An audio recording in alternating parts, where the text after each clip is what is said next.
Olá pessoal, tudo bem? E aí, como é que vocês estão? Torço para que estejam bem. Meu nome é Rangel e a gente veio hoje conversar com vocês sobre algo bem pertinente aí no nosso pronto-socorro, nas nossas UBS, em todo canto aí onde a gente atua, que é o eletro. Eu sei que alguns aqui podem pensar que no seu contexto profissional ela não tem tanta relevância, mas ainda assim no cenário de urgência e emergência, todo conhecimento é válido, todo olhar clínico diferenciado que alguém possa ter pode contribuir para um desfecho melhor do nosso paciente, que é o que realmente importa, é para isso que realmente estamos lá. E para isso, convido todos a falarmos um pouco sobre eletro, lembrando que por ser algo para uma equipe multidisciplinar, não irei me ater tanto a preciosidades acadêmicas, não irei me ater tanto a detalhes rigorosos. A ideia é mostrar padrões que possa ser sugestivo de algo no cenário da emergência, sem diagnóstico diferenciais, sem preciosidades porque isso vai ser conduzido no cenário ambulatorialmente, com o cardiologista, com o médico emergencista, no cenário já é o paciente estável. Mas no cenário da emergência, existem padrões que não podem deixar passar. Para isso, o tema do slide é CG, uma janela para o coração que todos podem e devem olhar. A importância multidisciplinar na identificação de emergência. E aí começando com um caso clínico, que é seu João compareceu ao UBS para a realização de uma exodontia, que é a extração de um molar inferior, relatando ansiedade prévia significativa em relação ao procedimento. Durante a aplicação de anestesia local, o paciente começou a ficar agitado, referindo dor no local da injeção e sensação de desconforto geral. Cerca de 10 a 15 minutos após o início do procedimento, ainda na cadeira odontológica, o paciente evoluiu com palpitações, sudorese fria e profusa, falta de ar, dor torácica súbita de forte intensidade, em aperto, com irradiação para o braço esquerdo e mandíbula, sensação de morte iminente. O dentista, na hora que percebeu isso, ele interrompeu o procedimento e chamou a sua equipe. E aí, eles já sabiam previamente que o seu João tinha hipertensão e não fazia o tratamento direito, tinha colesterol alto, que não fazia tratamento direito, não fumava hoje, mas fumou por muito tempo, é uma pessoa sedentária, tem histórico cardiovascular na família, e ele não sabia, negava histórico de diabetes. Pode ser que ele não tenha, pode ser que somente não era, é, não sabia, não tinha ou que não sabia. Ao exame físico, uma pressão elevada, frequência cardíaca elevada, estava saturando bem, com a taquicardia, um sopro, sem sopro e B3 perceptível. E aí a gente é um cenário em que qualquer um aqui pode se deparar. Pensa, nesse cenário tivemos um dentista durante um procedimento comum aí nos ambulatórios deles, que é a retirada de um dente, e o paciente evoluiu com tudo isso que aconteceu. E, e aí a gente vai, principalmente se for no cenário de UBS, vai ter sempre uma máquina ali de eletrocardiograma disponível e, sabidamente, a equipe já roda o eletro, já tenta ver o que é, até mesmo para poder passar o caso para o SAMU, explicando o que aconteceu, explicando um possível diagnóstico já. E aí vamos falar de eletro propriamente agora. O eletro é uma atividade elétrica e é um princípio da física em que toda energia que se aproxima é positivo, toda energia que se distancia é negativo. Pense comigo. Se eu tenho um ponto aqui, a energia que vem nessa direção, ela tende a ser positiva. Ela vem na direção do meu ponto. Em contrapartida, a energia que passa direto, está indo se distanciando, ela é negativa. Então, o princípio do eletrocardiograma é bem isso. Tudo que é para cima está se aproximando, tudo que é para baixo está se distanciando. E quando o ponto é que ele vai assim, no sentido perpendicular, é neutro. Não está nem para cá, nem para cá. Está vindo assim, neutro. E aqui é uma representação bem clássica disso. Perceba que o fundo da seta, que seria se distanciando, negativo, e na medida em que está vindo do fundo para a frente, vai ficando positivo. E esse meio, repare bem, que é o ponto isoelétrico, é o ponto em que nem é positivo nem é negativo.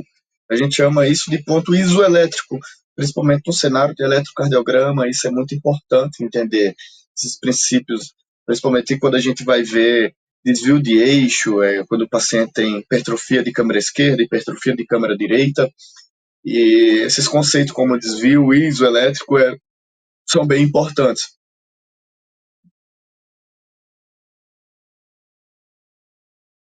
E pense, a gente já vai ver posição de eletrodos, mas o eletrodo que está na imagem 1, ele está no sentido em que a corrente elétrica vai. Logo, ele é isso, positivo. O 2, a imagem 2, o eletrodo não está exatamente na frente, está ali quase na frente. Logo, ele é positivo, mas não tanto quanto o eletrodo 1.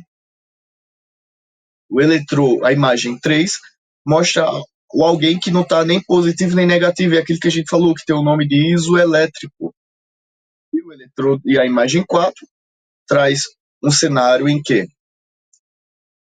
a corrente vai num sentido e o eletrodo está no outro. É como se cada eletrodo fosse um ângulo em que eu estivesse observando. Se eu estou na imagem 1 e está vindo, sei lá, um objeto em minha direção, a percepção que eu vou ter daquele ângulo de vista em relação ao objeto. Existem várias analogias aqui que podem ser feitas nesse sentido, assim como se eu estou no cenário da imagem 3, o objeto está passando aqui, e eu estou aqui nessa posição em que eu estou, o objeto está aqui e o objeto está passando aqui. Eu estou vendo tanto ele vindo quanto ele se distanciando. Esse seria o exato cenário do isoelétrico. Numa situação, continuando na mesma perspectiva, numa situação em que eu estou aqui e o objeto está indo para lá, no caso eu estou vindo no fundo do objeto, então eu vejo a imagem negativa. O princípio é bem esse, é um princípio bem básico, e assim, quando se compreende o princípio, todo o resto tende a fluir, porque o fundamento do eletro é isso praticamente. Quando você entende isso, você vai entender o que cada janela vai ver, se está ok, se não está, tudo somente com princípio físico. E aqui é a posição do eletrodo. Eu sei que a minha imagem está aqui bem em cima, mas é bem importante saber posicionar bem o eletrodo. Por quê? Lembra que eu falei que positivo é se aproximando, negativo é se distanciando, e elétrico quando eu estou vendo tanto positivo quanto negativo na mesma intensidade. E aí, a depender de como coloque, eu posso ter uma imagem que mais ou menos positiva, mais ou menos negativa, não por algum problema de condução, mas um mau posicionamento de eletrodo. E normalmente algumas equipes, principalmente equipes que já trabalham há um tempo na emergência, que já trabalham há um tempo aí na assistência com o paciente em cenário de emergência, sabem isso de cor já. Normalmente, esse posicionamento do eletrodo vem no verso do, do- dos eletrodos, então fiquem atentos, às vezes, principalmente no que tange a cores, pode haver mudança de fabricante para fabricante, mas pelo menos 70% segue esses que a gente vai falar, principalmente mudança de cores dos eletrodos bipolares, que são os que ficam no membro. Os que ficam no tórax não mudam, é fixo. O V1 no quarto espaço intercostal, lado direito, na borda external direita, ou seja, você vai contar as costelas, vai chegar no quarto espaço direito, colocar o V1. V2, no mesmo lugar, só que esquerdo. E aí a gente pula V3, a gente vai para V4, que é a linha M clavicular, esquerdo, só que no quinto espaço. O V3 é a média do V2 e do V4. V5, mesma linha, quinto espaço intercostal, axilar anterior. V6, mesma linha na axilar média. E os bipolares, no braço direito, vermelho, no braço esquerdo, no pé direito, preto, no braço esquerdo, amarelo, no pé esquerdo, verde. Essa aí eu não sou aí da galera do rubro-negro, mas pensem, do lado esquerdo é o time soberano Brasil, que é o amarelo e verde no pé. Do lado direito, para quem é rubro-negro, o time vermelho no braço e preto no pé. Existe alguns mnemônicos que aí a galera usa para memorizar isso. A minha dica é, num contexto de você estar em dúvida, olhe sempre o padrão do fabricante, porque nada adianta saber o único padrão se o seu fabricante existe um padrão diferente. Normalmente, quando o padrão é diferente, eles tendem a botar uma cor diferente. Sei lá, coloca um branco, já para não causar confusão. E aí existe alguns cenários em que eu posso haver necessidade de umas derivações suplementares. Tanto termos suplementares quanto complementares são válidos nesse cenário. São situações em que somente esses meus ângulos de vista desses eletrodos que eu coloquei não me é suficiente para fazer uma análise completa de toda a área cardíaca, de toda alteração cardíaca que eu suspeito ou que já mostram indícios. Que são V4R, V3R, V7, V8 e V9. V4R é como se fosse o V4 normal, só que do lado direito. V3R é como se fosse o V3 normal, só que do lado direito. E aí, simples. V7, V8, V9. Como o número já fala, a gente naquela vez passada, para o V6. V7, V8 e V9 vai seguir a mesma linha. Só que axilar posterior, escapular posterior e borda espinhal, obviamente, posterior. Então, é só seguindo. Então, realmente vai ter eletrodo nas costas do paciente. Lembrando que o coração, apesar de nos desenhos animados, nos filmes, a gente vê ele com uma estrutura em que está literalmente assim de frente com a gente, enquanto não é verdade isso. O coração ele não está realmente de frente, ele está virado, assim como se fosse assim. Então essas câmeras posteriores, para eu conseguir ver, preciso ter essas derivações suplementares, principalmente aí cenário de ventrículo direito, é muito válido essas derivações para que eu possa ter uma melhor análise. E aí, partindo disso, do que a gente falou, pensa. Eu falei que positivo se aproxima, negativo se distancia, no meio, isoelétrico. E aí a gente entendeu metade do que cada derivação vai mostrar. O meu coração está aqui, apontando para cá. V6 vai estar na região mais V6, V5 estarão na região mais positiva que tem. Normalmente V5 é a mais positiva, só que existem alterações que não são ditas como patológicas, não são caracterizadas como patológicas, que a gente acata como a verdade, que às vezes V6 pode estar mais possível que V5 e tudo bem. Não existe problema quanto a isso. E aí a gente vem até o momento que V1 está aqui praticamente atrás do coração, que é a mais negativa. Então, quando a gente entende aquele princípio, como eu falei, a gente já entende o que esperar a partir de cada derivação. Por que V1 vai ter essa derivação mais negativa do que V6? Agora a gente entende o porquê disso, quanto que a gente entendeu o princípio. Isso é muito importante quando a gente vai ver no desvio de condução de sobrecargas de câmara esquerda, sobrecargas de câmara direita. Essa questão acaba sendo muito importante. E nada adianta sabermos interpretar elétron, sabermos detalhes, critérios, se não soubermos, se falharmos na calibração do aparelho.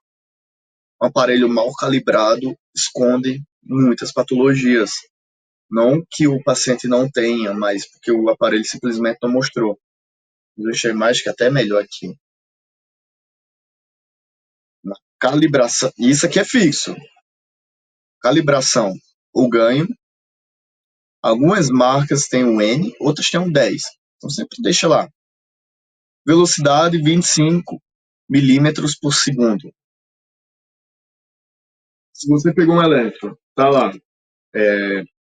2N, ou 50 milímetros por segundo, ou qualquer outro número, se não, N e 25, tá errado, repete elétron. Errei aqui a calibração, e aí o que eu faço agora? Repete, não tem o que ser feito. E esses passos que eu citei até agora são muito importantes, porque pensa lá no cenário de seu João. Seu João foi retirar um dente. E aí seu João evoluiu com aquelas complicações que foram lidas aqui. Se liguei para o SAMU pergunta, tem eletro no serviço? Eu falo que sim. E eu mando o eletro. Só que o eletro está mal calibrado, eles não vão conseguir saber. Porque, apesar de que o SAMU tem que vir em todas as situações, mas uma análise do eletro eu consigo fazer uma estratificação primária para saber a urgência do caso. Porque existem cenários em que me dá um pouco mais de tempo, e existem cenários que me dá um pouco menos de tempo. E isso é muito crucial numa avaliação do cenário de emergência. Então, eu não sei laudar eletro, não sei o que fazer. Tipo, saiu aquele papel, não sei o que fazer. Tenho certeza que está bem calibrado.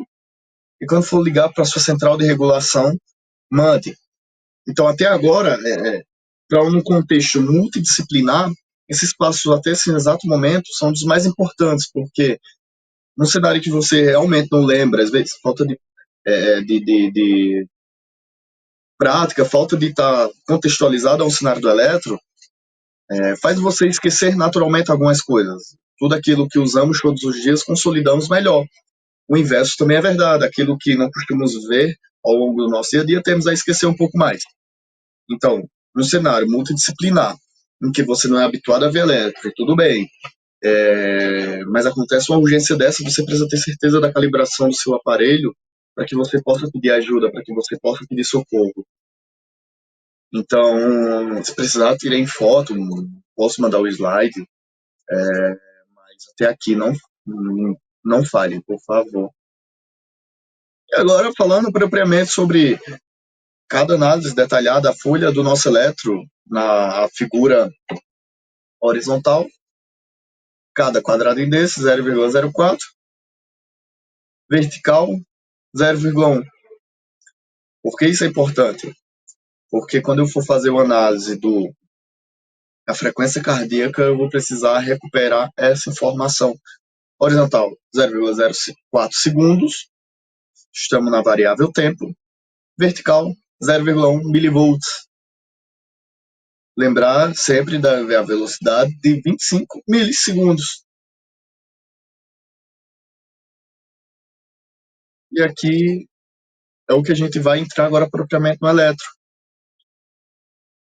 A frequência cardíaca, existe alguns métodos de você calcular. Existe três métodos, existe 4 métodos, mas só vou conseguir falar aqui 3 pela disponibilidade de estar no seu formato virtual.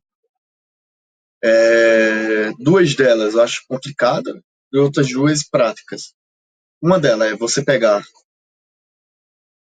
300 e pegar o número de quadradinho, 300 e dividir pelo número de quadrados grande, entre 2 ondas R, ou 1500 e dividir pelos quadrados menores.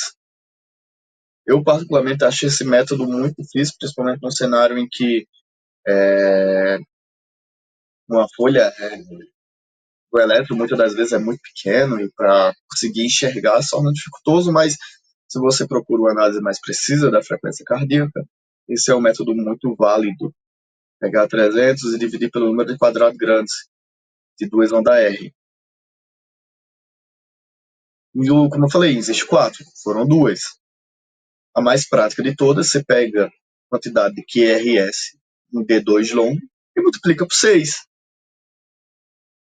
Só que é número próximo, não é um número exato. Então, quando você se faz isso, você vai ter uma média aproximada, você não vai ter um número exato. E a quarta, como eu falei que eu não conseguiria explicar, é com a caneta Bic. Caneta Bic é mundialmente do mesmo tamanho, e aí decidiram criar um método em que utiliza ela. Você pega a quantidade de RRs, de R, onda R que existe no intervalo do caneta Bic faz um cálculo. Mas pelo formato virtual não consigo exemplificar melhor. O que eu recomendo, a do QRS, D2 jogo, pega a quantidade de complexos QRS que existe, multiplica por 6. E antes que você esteja se perguntando, vamos falar assim o que é complexo QRS. Eu acho que nesse sentido eu errei um pouco a ordem, eu devia ter colocado os complexos, essas coisas, antes de falar propriamente disso. Mas quando chegar lá, irei reforçar também. D2 longo é essa última derivação de baixo. Você conta, multiplica por 6. O número irá dar bem aproximado do que existe. Vocês podem contar aí. O eixo elétrico não irei me ater tanto a isso, porque irá falar principalmente de sobrecargas de câmara esquerda ou sobrecargas de câmara direita. O eixo cai sempre vai nos falar, passar informações valiosas quanto a isso. Mas, pegando em consideração em que estamos no cenário da emergência, estamos com uma equipe multidisciplinar, o interessante é ver se o eixo está ok. Não irei entrar nas preciosidades do eixo desviado, a etiologia do que pode causar, se o eixo está desviado para a esquerda, se está em tantos graus, está em tantos graus. De um modo geral, ter um olhar especial sobre D1 e AVF. Ambos devem estar positivos no cenário em que o eixo está ok. A gente falou que é positivo e negativo. Positivo anda para cima, negativo anda para baixo. D1 e AVF. As rodas estão para cima, eixo elétrico está ok. Está dentro do esperado. Se no cenário em que D1 ou AVF não está nesse cenário, o eixo elétrico desviado. E aí vocês podem entrar nas preciosidades de desenhar essa roda dos ventos e tentar quantificar o quanto está desviado, em qual grau o eixo elétrico se encontra, mas tudo são intercorrências que podem ser vistas e devem ser vistas já no âmbito do paciente estabilizado, não no âmbito do paciente da emergência. Falando agora sobre propriamente cada onda. Onda P nada mais é do que a despolarização atrial. Ela deve durar, para facilitar aqui, não irei falar quantidade de milímetros, mas irei falar quantidade de quadradinhos, porque quadradinhos vai ser uma linguagem universal.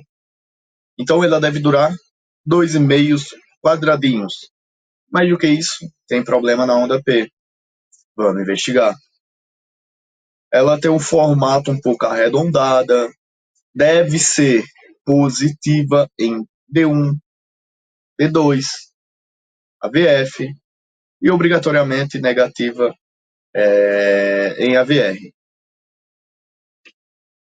Então, pegou o elétron, olha se tem P, olha se tem 2,5 quadradinhos, olha se está positiva em D1, D2 e AVF, tá? Beleza, átrio tá ok. Intervalo PR. Intervalo PR é o intervalo é, do início da despolarização atrial, da contração atrial, e o início da despolarização ventricular, da contração ventricular. É um período muito importante porque elas começam a nos dar indícios se tem algum bloqueio, se eu tenho diante de alguma patologia nesse sentido. Ela tem que ter um tempo de duração de, no máximo, 5 quadradinhos. 3 a 5. Passou disso, ficarmos atentos, talvez podemos estar diante de um bloqueio, como eu falei, exploração do átrio e do ventrículo. Logo, se está maior que isso, temos um bloqueio átrio-ventricular. E aí existem as quantificações, bloqueio átrio-ventricular tipo 1, tipo 2, MOX 1, MOX 2, bloqueio átrio-ventricular total. Não irei me ater, mas fiquem atentos a essa distância entre eles. Existem alguns exemplos aqui.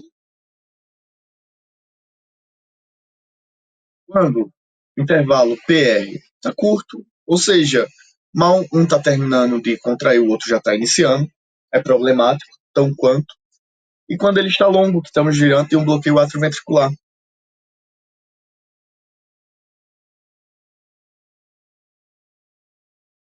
E o ritmo, a quem aí assiste às séries médicas,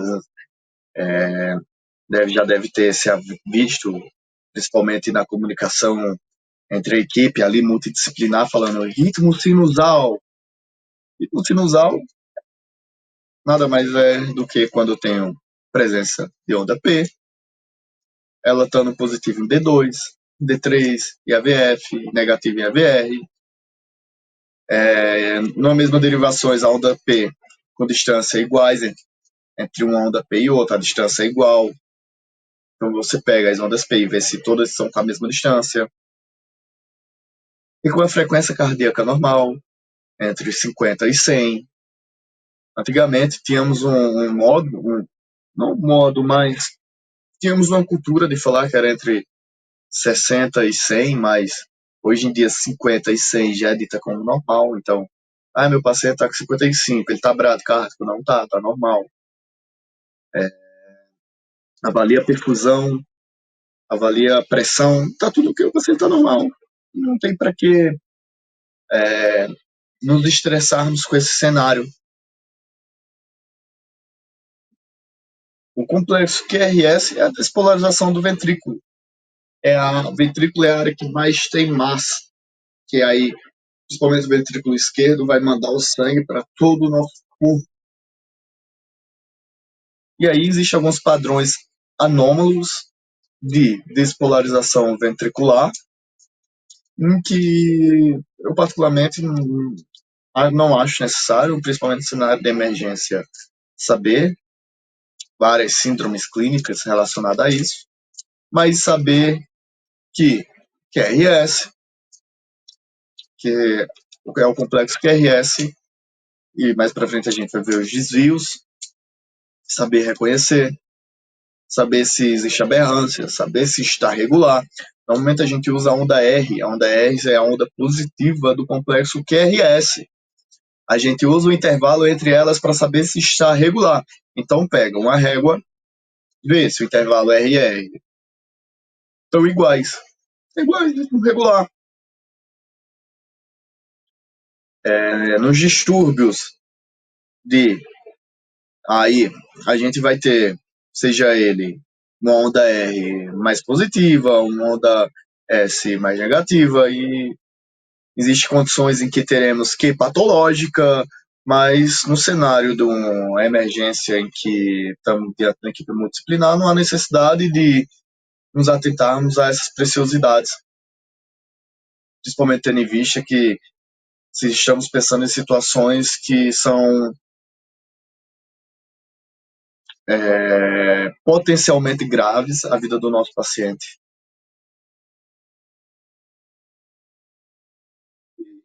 A onda T,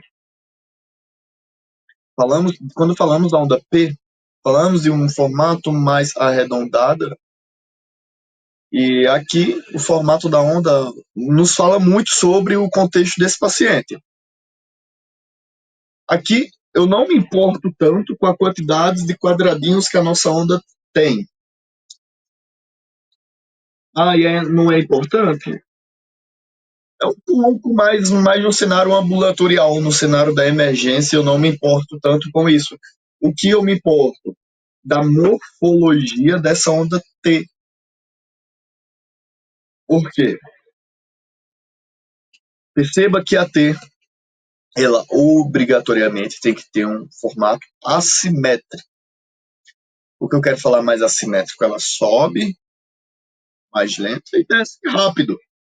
Então, essa que ela sobe mais lenta e desce rápido, se eu for pegar uma linha e traçar exatamente no meio, eu vou ter a segunda parte ocorrendo de uma forma mais rápida do que a primeira. A primeira parte demora um pouco mais de tempo e a segunda parte demora menos tempo.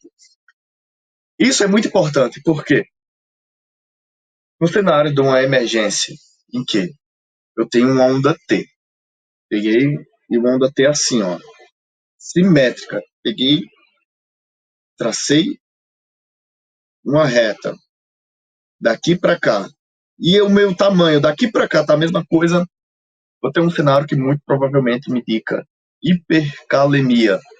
Se o seu paciente tem essa condição, está diante. Você fez um eletro, está com essa condição, você está diante de um cenário de uma emergência grave. Você deve fazer glucanato de cálcio de modo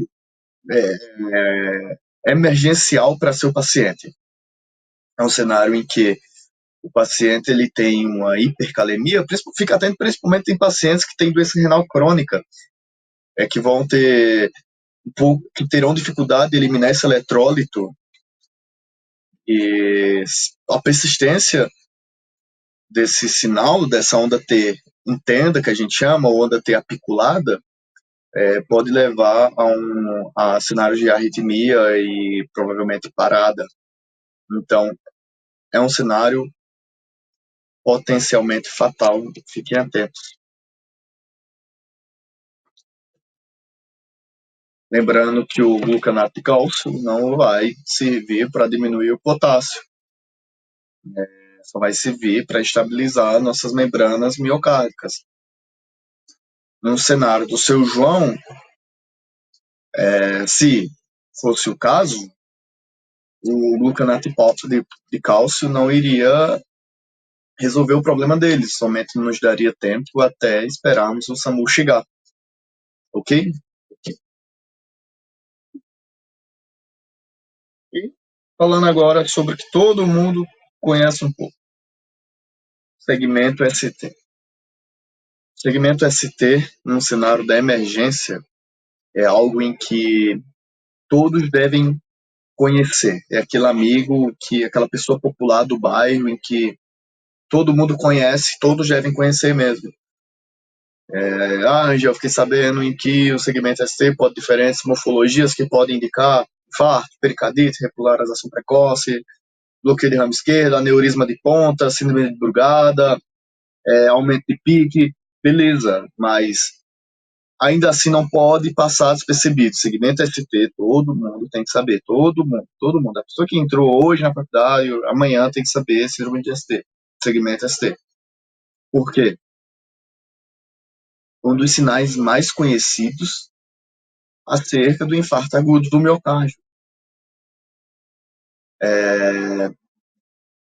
Ela pode indicar várias coisas, e isso é um fato, não somente infarto, mas no cenário da emergência, Eu começo a descartar condições mais graves para depois e para as mais que me dão mais tempo de pensar acerca. O cenário de infarto agudo do miocárdio não me dá tempo de eu estar pensando, de eu estar tentando criar ideias ou coisa assim. Tem que ser algo em que bater o olho, fecha diagnóstico. Então, supra-DST, o paciente, seu João, se ele chega com supra-DST, eu vou demorar para fechar diagnóstico? Não, cara, é infarto, é infarto.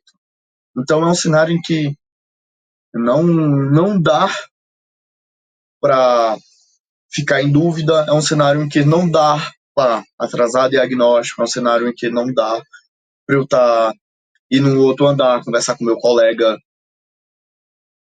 tem que ser bater o olho,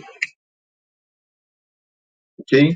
No próximo slide, teremos o eletro de seu João.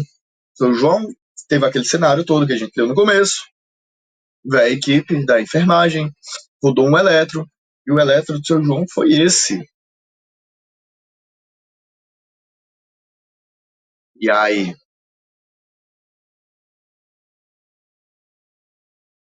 temos esse eletro de seu João, ele com um cenário classicamente de infarto, com a onda J presente, elevação de ST, ignorem essa legenda, ela não está completa. Então temos elevação de ST em D2, D3, AVF, temos infra. Isso é muito importante. Aqui teremos, ignorem, como eu falei, ignorem, aquela legenda não está completa. Eu acredito que eu troquei, foi no momento de trocar os eletros, mas para frente vocês vão ver que vai ter mais eletro. Imagina um cenário de seu João. Chegou no hospital, com dor no peito. O eletro deve ser realizado em até 2 minutos. 2 minutos da triagem, não, 2 minutos que ele pisou no hospital. Ah, Angel, tô trabalho na UBS, não tem SBO, não. Você tem.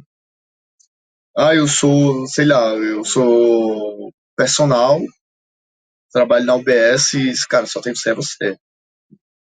O paciente não quer saber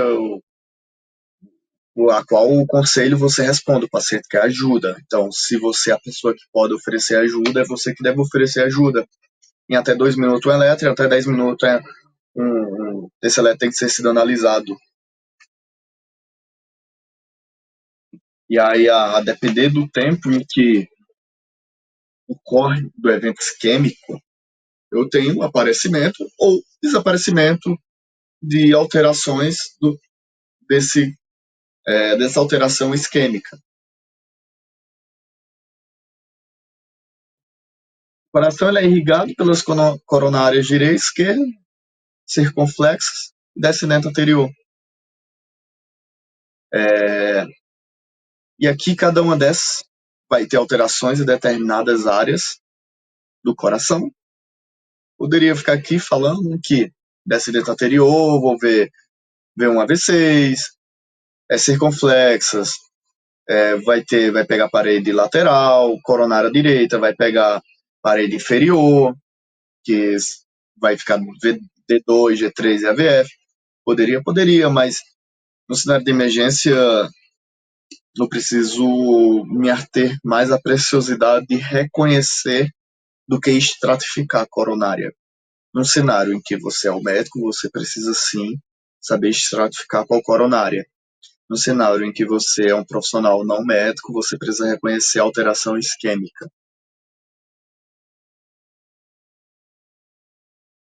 E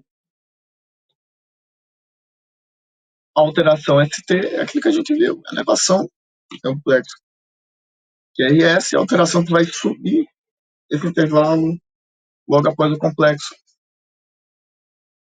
Aqui vou ter uns exemplos aqui de eletro muito bons, que vai dar para ver.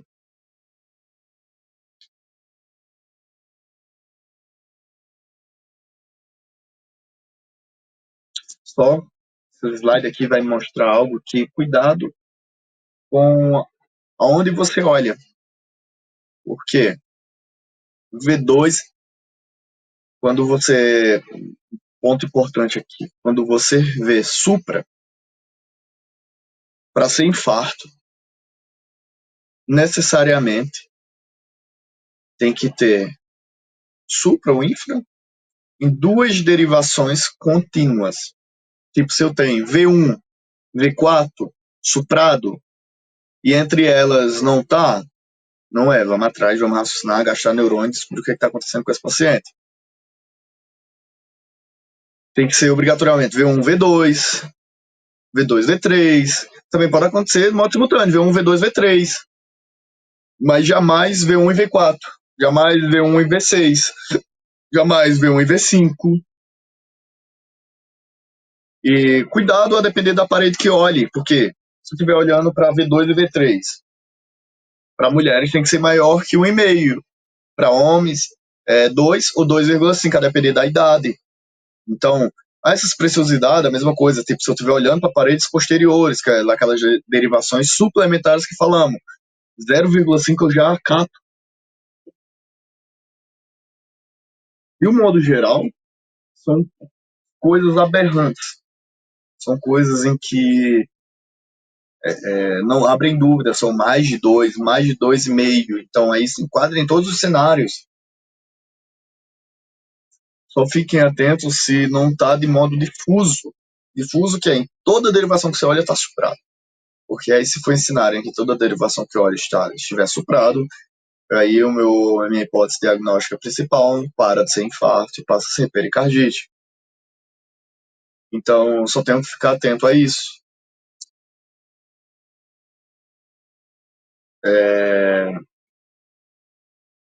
Ou pericardite, ou tem uma síndrome muito rara, cara, que é quando eu tenho obstrução, literalmente, do, do tronco das coronárias, em que todas são obstruídas. É uma situação potencialmente fatal, mas graças a Deus raro, não é tão comum de ser vista.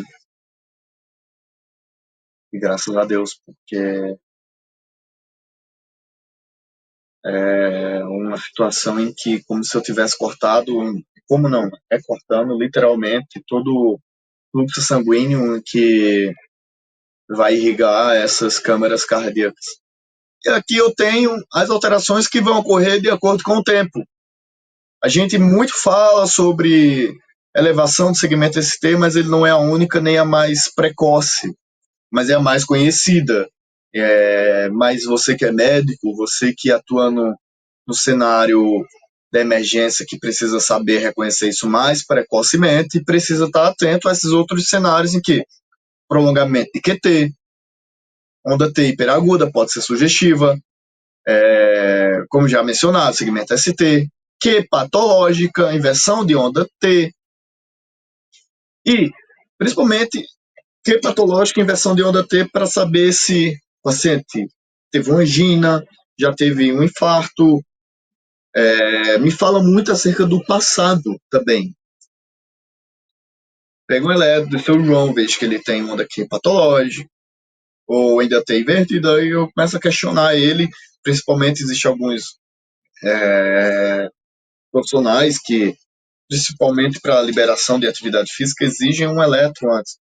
Então, diante de que você solicita o eletro para liberação de atividade física e eu tenho essas alterações, eu tenho que ter um pouco mais de cuidado. Esse paciente teve um evento isquêmico anteriormente e eu tenho que ter cuidado para não desencadear um evento novo, ok?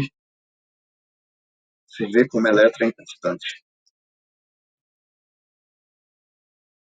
E aqui está o clássico cenário de supra de ST. Esse eletro aqui, esse exemplo que eu queria chegar. Porque P, QRS e onda T. Segmento ST entre S e T. Está elevado. Elevado em relação a quê? Elevado em relação a esse intervalo PR. Tá vendo que intervalo PR é uma reta? Se o ST está aqui em cima, ele está elevado. Se ele está aqui embaixo, ele está infra. Supra, infra. Nada que exija muitos neurônios para saber. Dedução. E aí, fechar o diagnóstico, preciso encaminhar esse paciente, seja ele para cateterismo, para angioplastia. Preciso ver o que é que eu vou fazer quanto a esse paciente.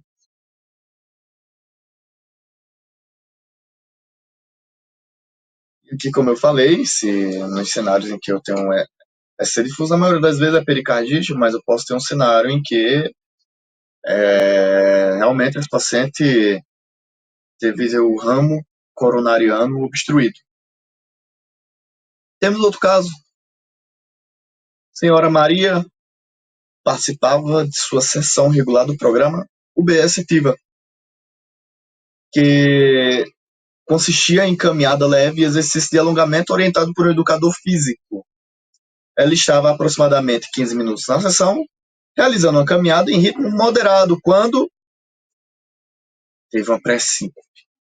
Parou subitamente, levou a mão ao peito e relatou ao educador: estou sentindo uma tontura muito forte. E aí, depois de cerca de 10 a 15 segundos após a queda, a paciente perdeu a consciência e caiu em um colchonete. A queda foi assistida e amortecida pelo educador.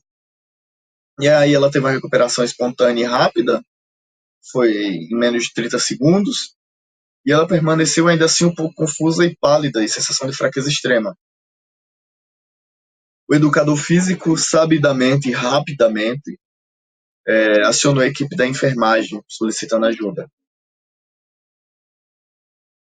Dona Maria, ela tinha histórico de hipertensão, só porque, diferente do seu João, Dona Maria fazia uso regular de losartano e atenolol. Dona Maria tem insuficiência cardíaca, mas tem a fração de ejeção preservada. E Dona Maria também tem fibrilação atrial. Já tomava varfarina e ela falava que não tinha palpitações frequentes.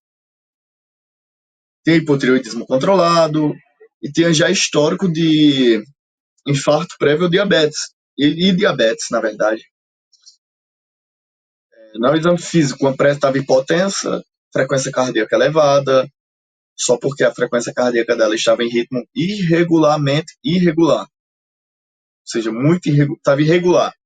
Não, lembra quando eu falei de você pegar a RR e ver se está ok? Não estava. Ela não estava, Dona Maria. Mas ela estava saturando bem. E na ausculta dava para perceber que o ritmo estava irregular. Estava pálida, úmida e com sudorese fria. E feito eletro, vos apresento o eletro de Dona Maria. Ao eletro de Dona Maria, porque aí você de casa não vai conseguir ver, mas as ondas R, o intervalo RR, estão irregulares.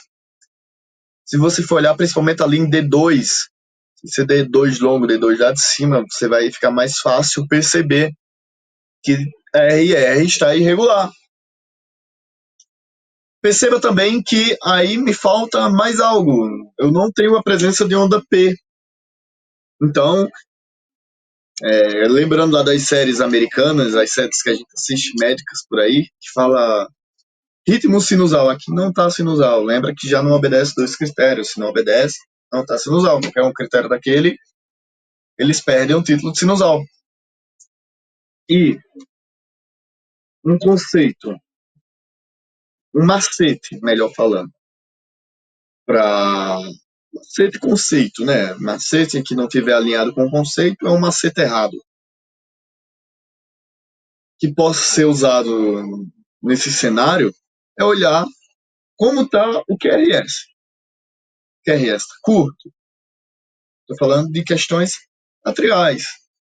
QRS alargado. Estou falando de questões ventriculares. Spoiler, esse está curto. Tá estreito. RS estreito com ritmo irregular, sem a presença de onda P. Estamos falando do diagnóstico de fibrilação atrial. Lembra que Dona Maria já tinha fibrilação. É um ritmo irregular, ausência de onda P. Aqui temos outro eletro. Só porque, diferente do Dona Maria, bem, pensa. Se você estiver olhando bem, você vai perceber que ele tem algo diferente, que ele é regular. Só que, posso falar que ele é sinusal? Não, porque ele não tem onda P. Lembra que para ser sinusal, obrigatoriamente tem que ter presença de onda P. Se ele não tem, logo ele não é sinusal. Estou diante da TAC supraventricular. Se de repente eu estou com um paciente em atividade física que, olá, eu não consigo fazer atividade física, estou indisposto, tal, sou meio energético, muito café, excesso estimulante, fui fazer atividade física e tive aquele cenário da Ana Maria, ou tive uma palpitação estranha. Fiz o eletro, chegou esse eletro, não tem dúvida, tá com ataque supraventricular, ataque cardíaco supraventricular. É um cenário mais fácil de resolver, mas ainda assim digno de nota. E esse aqui? Tá diferente? Olha esse e olha esse. O que tá diferente? RR tá regular. O que tá diferente é o complexo QRS. Um está estreito, o outro está alargado.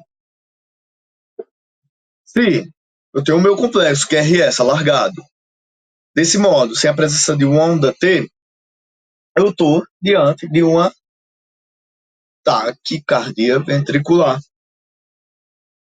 E aí tem esses critérios, mas é algo que, de um modo geral, é fácil de ser reconhecido, só que fique atento. Por quê? Porque, principalmente no cenário de parada, tanto ataque, cardia ventricular, fibrilação ventricular, são ritmos em que merecem uma atenção especial, principalmente para choque. Então, tem que ser algo em que temos que estar um pouco habituado, temos que estar um pouco, não temos que estar muito habituado a ver. Porque no cenário em que falamos, de estarmos no cenário de equipe multidisciplinar, não é o caso. Tipo, se parou, fazer massagem e tal, mas no cenário de uma emergência, de um paciente monitorizado, é de extrema necessidade eu saber reconhecer esses ritmos. E esse? Chega a ser feio isso. Tá largado, tá irregular. Parece que foi feito por uma criança de, sei lá, 5 anos esse elétrico. Eu falei de uma criança, não. Parece que ela pegou uma caneta e ela fez. Porque nada faz sentido com nada. E assim, é a impressão que dá, mesmo que você não saiba reconhecer eletro, mesmo que você não lembre o que é onda P, complexo QRS, supra, infra, largado, estreito, você olha para um eletro desse, começa a dar uma coisa ruim, né? E é justamente essa sensação que eu quero que vocês tenham. Você parou com um eletro desse, não é para vir coisa boa na cabeça, não é para pensar no cenário favorável, porque quase nunca vai ser.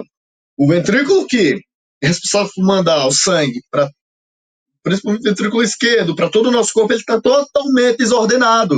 Existe algo grave acontecendo aí. A gente chama essa condição de fibrilação ventricular. Ela pode ocorrer por conta de um infarto, ela é um ritmo de parada. Então, é algo que, ao bater o olho, deve vir uma angústia mesmo. É isso que espero. Não é para olhar para o elétron desse e achar que é algo tranquilo, é algo benigno, não, é grave. No cenário desse, cuidado o paciente, se é um ritmo de parada, se não, cuidado, é um risco potencial do paciente parar. Falei, fibrilação ventricular. E aí tem o ritmo que a gente chama torside points, que parece o fibrilação ventricular, mas vai alto, alto, diminui, alto, alto, diminui, como fosse assim, ó. Alto, alto, diminui, alto, alto, diminui.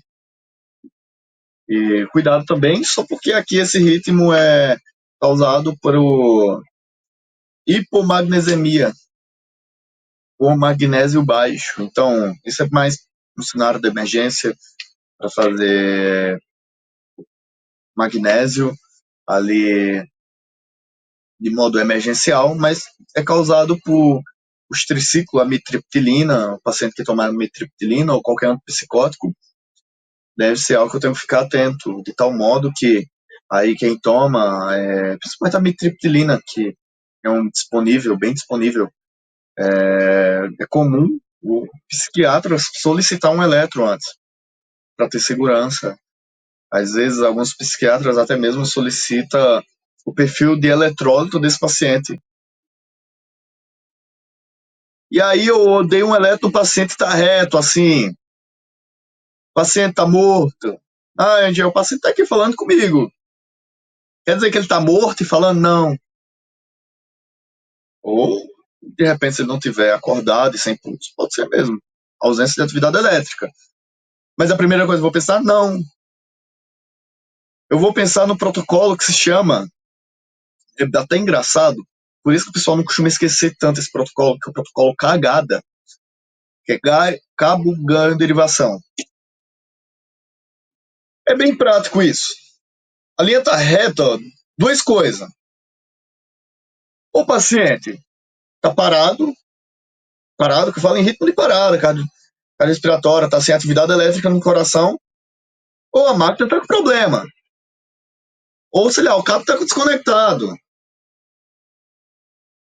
Por isso que a gente fala, conferir o protocolo cagada, que vai lá nos cabos, dá uma conferida, dá uma apertada, vai lá no ganho.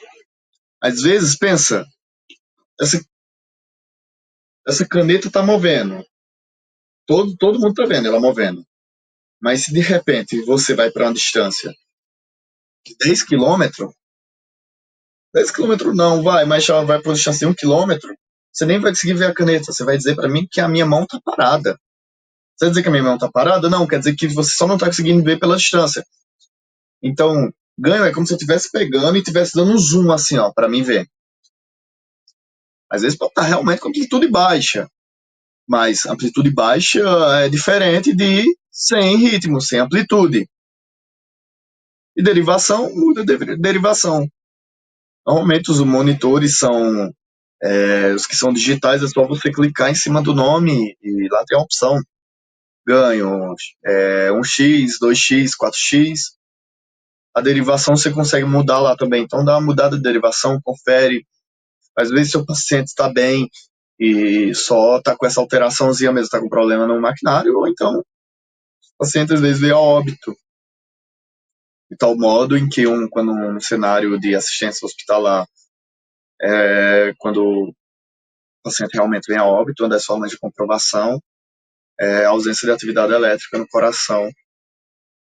E, inclusive, é protocolo, vai junto com a documentação. Então, não deixem de verificar isso.